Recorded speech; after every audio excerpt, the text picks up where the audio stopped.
இழப்பிலிருந்து நம்பிக்கைக்கு இந்திய விதவைகள் மற்றும் இயேசுவின் அன்பு. பாரம்பரிய இந்திய கிராமமோ. ஒரு பாட்டி வெள்ளை சேலை அணிந்து தனிமையில் இருக்கிறார். மக்களுடன் பேசாமல் இருக்கிறார். சமூகத்தின் பார்வையில் விதவைகள் தவிர்க்கப்படுகிறார்கள். குடும்ப விழா, திருமண விழாவில் மக்கள் சந்தோஷமாக இருக்க ஒரு விதவையை நெருக்கமில்லாமல் ஒதுக்குகிறார்கள். அவர்கள் குடும்ப விழாக்களிலும் இருக்கக்கூடாது என்பதே சடங்கு. சோகம் நிறைந்த வீடு. ஒரு விதவை மற்றும் அவளது பிள்ளை பசியால் நொந்து உட்கார்கிறார்கள். இழப்போடு மட்டுமல்ல, பட்டினியோடும் போராடும் வாழ்க்கை. எலியா மற்றும் சார்பதின் விதவை. 1 இராஜாக்கள் 17. பொதுமனையில் எலியா வருகிறார். விதவைக்கு சில மாவும் எண்ணெயும் மட்டுமே இருக்கிறது. துன்பத்தின் நடுவே தேவன் தனது தூதரை அனுப்புகிறார். அற்புதம். பாத்திரத்தில் மாவும் எண்ணெயும் தேயாமல் இருக்கிறது. இயேசு வந்தபோது மட்டும் அல்ல, பழைய ஏற்பாட்டிலும் விதவைகளுக்கு கர்த்தர் சமீபமாக இருந்தார்.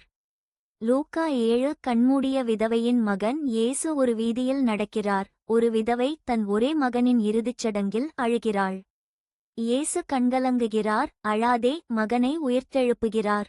2 காசுகள் போட்ட விதவை. யாத்ராக்களில் ஒரு விதவை 2 சிறிய நாணயங்களை இடுகிறாள். இயேசு பாராட்டுகிறார்.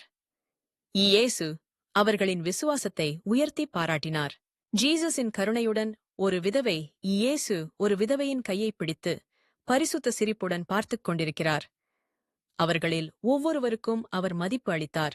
இன்றைய இந்தியா விதவைகள் வாழும் இடங்கள். விரிந்தாவன், வாராணசி போன்ற இடங்களில் விதவைகள் பிச்சை எடுக்கிறார்கள். இன்றும் பலர் அந்த ஒதுக்கப்பட்ட வாழ்வைச் சந்திக்கிறார்கள். ஸ்டிக்டிங் ஹார்ட் ஃபார் விடோஸ் இந்தியா.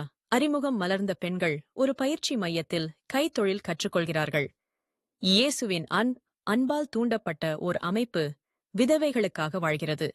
கற்றல் மற்றும் வளர்ச்சி. விதவைகள் தையல், கைவினை, கட்டட வேலைகளை கற்றுக்கொள்கிறார்கள். தங்களை தாங்களே வளர்த்துக் கொள்ளும் திறனை உருவாக்குகிறார்கள்.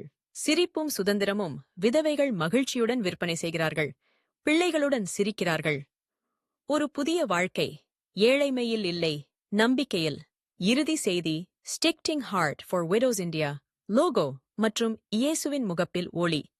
இழப்பிலிருந்து நம்பிக்கைக்கு இயேசுவின் அன்பு இப்போது அவர்களின் வாழ்வை மாற்றுகிறது.